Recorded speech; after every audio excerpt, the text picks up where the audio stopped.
বিশ্ববাসীর নজর মধ্যপ্রাচ্যের দিকে।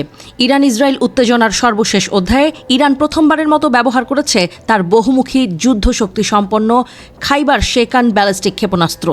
লক্ষ্যবস্তু ইসরায়েলের অভ্যন্তরের গুরুত্বপূর্ণ সামরিক ও বেসামরিক স্থাপনা। রোববার সকালে ইরানের Islamic revolutionary guards core IRGC জানায়, অপারেশন ট্রু প্রমিস 3 এর অংশ হিসেবে তারা ছুঁড়েছে 40টি কঠিন ও তরল জ্বালানি ভিত্তিক ব্যালিস্টিক ক্ষেপণাস্ত্র। এর মধ্যে ছিল খাইবার শেকান ক্ষেপণাস্ত্র, যেটি বহন করে একাধিক ওয়ারহেড বা যুদ্ধ বিস্ফোরক মাথা। এই প্রথমবারের মতো খাইবার শেকান ক্ষেপণাস্ত্র ব্যবহার করল ইরান। এই ক্ষেপণাস্ত্রগুলোর বিশেষত্ব হল এগুলো শেষ মুহূর্ত পর্যন্ত লক্ষ্যবস্তুতে দিক পরিবর্তনের ক্ষমতা রাখে এবং বিস্ফোরণের সময় থাকে ভয়াবহ বিধ্বংসী। IRGC জানিয়েছে, এই হামলার লক্ষ্য ছিল ইসরায়েলের বেন গুরিয়ন বিমানবন্দর, একটি বায়োলজিক্যাল গবেষণা কেন্দ্র এবং তাদের বিকল্প কমান্ড অ্যান্ড কন্ট্রোল সেন্টার। বিস্ময়কর কৌশল ব্যবহার করে এই মিসাইলগুলো ইসরায়েলি প্রতিরক্ষা জাল ভেদ করতে সক্ষম হয়।